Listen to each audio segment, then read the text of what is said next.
Senhoras e senhores, eu sou o Fabio Massari, estou mais uma vez no supermercado. O supermercado lembra Pop Mart lembra U2 e tudo isso lembra o nosso presente MTV. Você está tendo a oportunidade de conhecer por dentro a turnê Pop Mart e o que é mais bacana, está podendo bater um papo com a rapaziada do U2.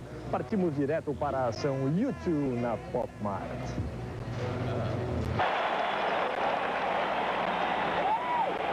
So it seems that you're coming down to Brazil finally next year. Is it true? And what can I expect? You've never played in Brazil in South America. Does that change anything?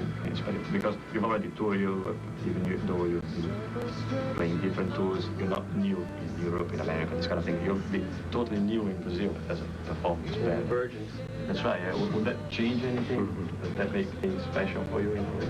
Well, I suppose like any virgin, like once you've lost it, you've lost it. But no, I think we're very excited about going down to South America, particularly Brazil. We've never been able to, but it's always been very hard logistically, and there's always been obstacles in our way. So we're very excited about going down. We're doing it, doing Argentina, we're doing it in a few different cities. It seems that what attracted you to the Brazilian thing as well was the fact that there's going to be some sort of social edge to the event, some sort of funds raised for children. You know anything about that?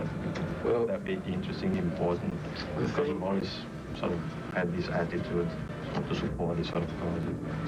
Well, our politics are pretty much the same as they've always been. This show does not wear them on the sleeve. This show, we're trying to let the songs speak.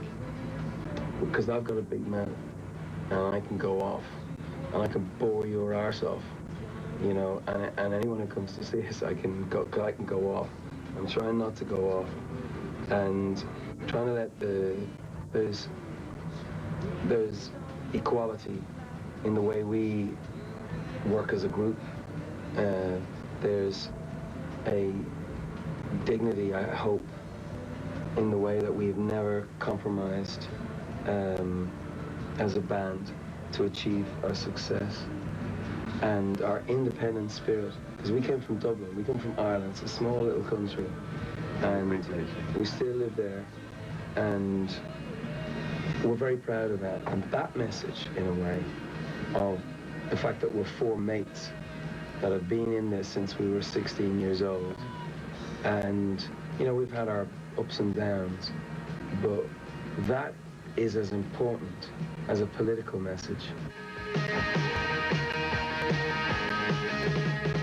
I was on the inside when they pulled the walls down. I was looking through the rim, but I was lost. I am bound.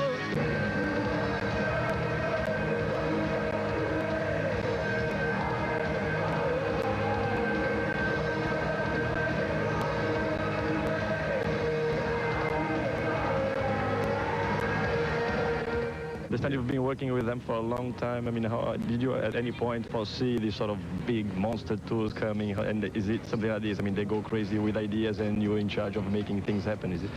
Yes. I mean, you've asked two questions there. I actually did, 18 years ago, 20 years ago nearly now.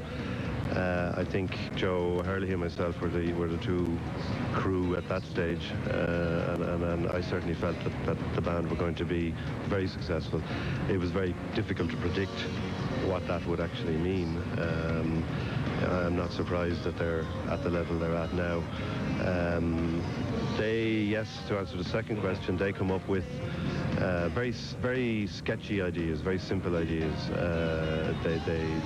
This time they wanted something very clean looking, and they wanted a big screen. And that's about as much information as Willie Williams, who's the designer of the show, and myself got.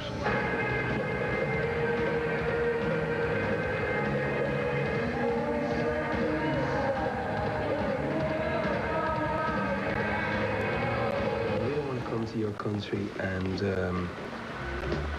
tell you how to live, and I think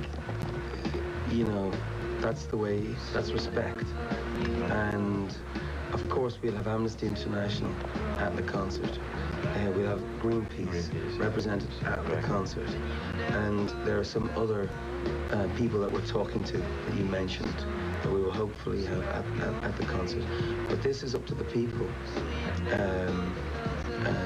We're not there to preach. If we're preaching, it's to ourselves. A lot of these songs are about our own hypocrisy, the politics of the heart. That's where U2 is at right now.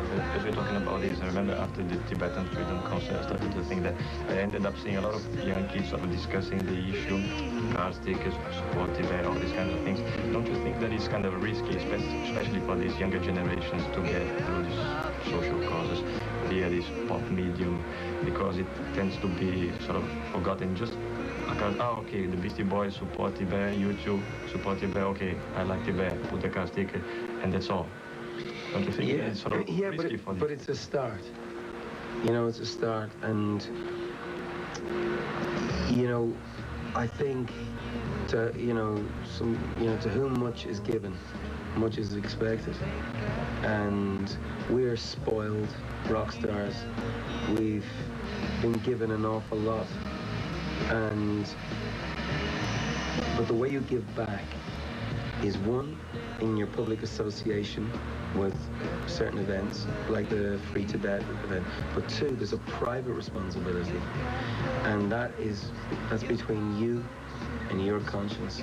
And what happened in the 80s was people were marketing our idealism, and that's why we pulled back.